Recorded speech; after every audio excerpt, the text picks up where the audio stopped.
Auditeurs, auditrices de la web radio KGN, bienvenue dans votre journal hebdomadaire de ce samedi 8 août 2026. Emmanuel Chaloukoma à la présentation, voici les titres. Dans les territoires d'Idjui, village d'Enkonde, les noyaux KGN Banyama au Madjambere fait du salon un levier de développement communautaire. Route dégradée à Bukavu, la NDC dénonce un frein à la mobilité et à l'économie locale. Lutte contre Ebola, l'UNPC transforme la sensibilisation en action concrète avec des émissions radio et des kits de prévention. À Goma, le CICR a facilité la remise de 15 personnes libérées à l'AFC M23 dans le cadre du processus de Doha. Pour plus de détails dans cette édition du journal. Les noyaux des Caraïbes Jeunesse Nouvelle, Banyama au Madjambere, poursuit ses activités de salubrité communautaire à travers son programme de salongo organisé chaque premier mercredi du mois. Cette initiative s'inscrit dans une dynamique de promotion de l'hygiène et de la protection de l'environnement. Malgré l'appel des autorités locales invitant les habitants à participer aux travaux communautaires des salons chaque mardi, les membres du noyau n'ont pas arrêté leur calendrier interne en organisant leurs propres activités le premier mercredi de chaque mois. Aline Zouba, présidente du noyau KGN d'Enkonde, nous en dit plus. Vraiment, les activités du salon se passent bien ici chez nous. Il n'y a pas vraiment de difficultés. Pour nous, dans notre noyau KGN Enkonde, Banyama Madjambere, nous faisons les salons une fois par mois et nous avons pris les premiers mercredis de la première semaine du mois pour les salons. Et c'est vraiment, nous respectons bien ces programmes. Donc l'objectif du salon, nous le faisons pour entretenir notre milieu. Nous souhaitons que les milieux soient propres à tout instant. Par cette initiative, le noyau Banyama au Madjambere réaffirme son engagement en faveur du développement local et de la participation citoyenne, convaincu que l'assainissement communautaire constitue un levier essentiel pour améliorer le cadre de vie des habitants d'Idjui. Et la nouvelle dynamique de la société civile du site Kivu NDC interpelle les autorités provinciales et urbaines sur la dégradation avancée des routes dans la ville de Bukavu. L'organisation estime que l'état de plusieurs tronçons compromet la mobilité des habitants, accentue les risques d'accidents et pénalise les activités socio-économiques. N'est-ce pas Marie-Thérèse Riziki? Dans un communiqué publié mardi 4 août 2026, la NDC indique que la situation est devenue préoccupante dans les 3 communes de la ville de Bukavu. Selon cette structure citoyenne, les usagers de la route, les conducteurs des taxis et des motos, ainsi que les piétons, éprouvent d'énormes difficultés à circuler sur plusieurs axes stratégiques. Wilfried Abamungu, porte-parole provincial adjoint de la NDC, nous explique. Nous citons plusieurs tronçons routiers, notamment les tronçons Place de l'Indépendance Tiriri, les tronçons Institut de Bagira, commune de Bagira jusqu'au quartier D, les tronçons Essence Maria Kachelewa, les tronçons Kansayo jusqu'au cimetière de la Rosizi, les tronçons Place de l'Indépendance Kadutu, Kassali jusqu'à Onel. Nous plaidons pour la réhabilitation de ces routes.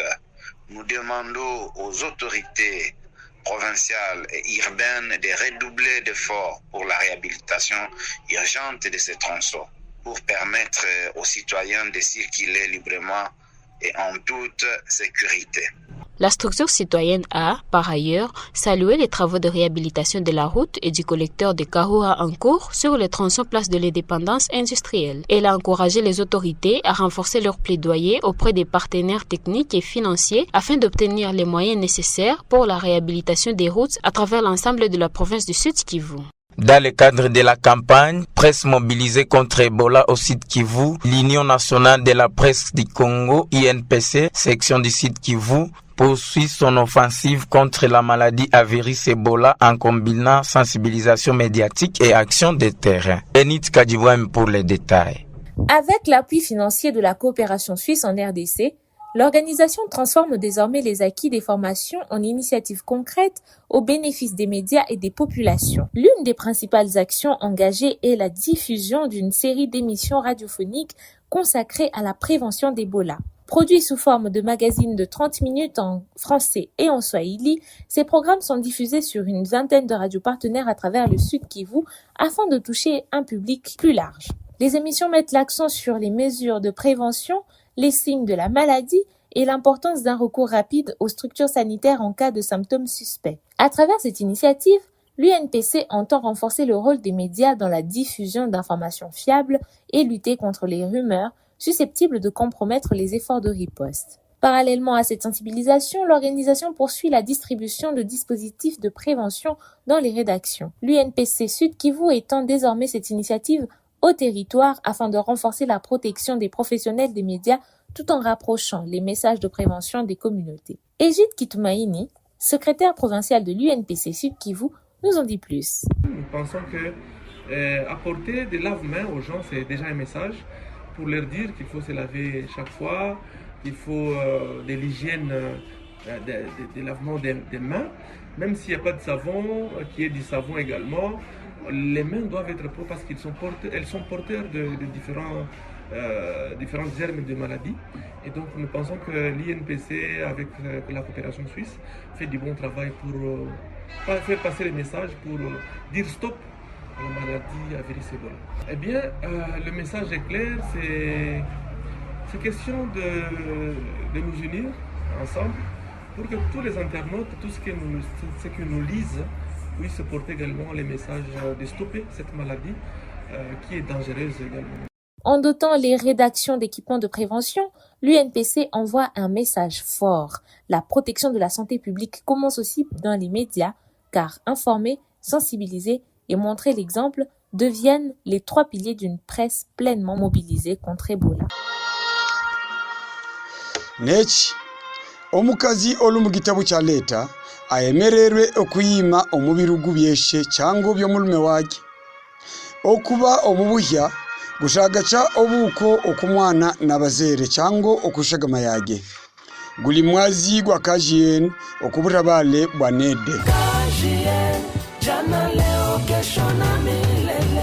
À Goma, ce vendredi 7 août 2026, le Comité international de la Croix-Rouge CICR a annoncé avoir facilité le transport de 15 personnes libérées par les autorités congolaises et leur remise à l'Alliance du fleuve Congo, mouvement du 23 mars AFC M23, dans le cadre du mécanisme de Doha conclu entre le parti en septembre 2025. Toujours Benit Kadjibwami. Selon le CICR, l'opération s'est déroulée du 6 au 7 août avec le consentement de 15 personnes concernées. Le convoi a quitté Beni dans le Nord Kivu dans la soirée du 6 août afin de transiter par l'Ouganda qui a autorisé son passage, puis de rejoindre le territoire de Rutshuru où les personnes libérées ont été remises à l'AFC M23. L'organisation précise que l'opération a été menée en coordination avec les autorités sanitaires afin de respecter les mesures de prévention contre la maladie à virus Ebola. Une ambulance de la Croix-Rouge de l'Ouganda a été mobilisée pour assurer une prise en charge rapide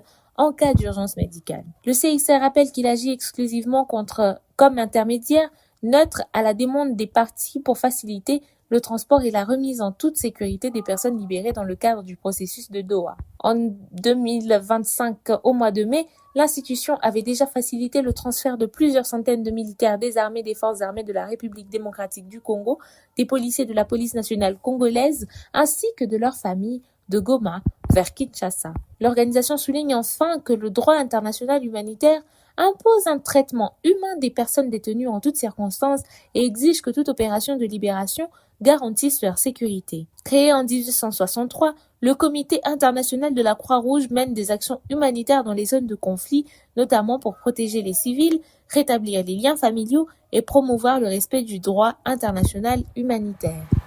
Très chers auditeurs, auditrices de la web radio KGN, c'est la fin de ce journal hebdomadaire. Merci de l'avoir suivi. Pour plus d'infos, tapez sur notre site www.kgnasbel.org. Au revoir et rendez-vous pour la semaine prochaine.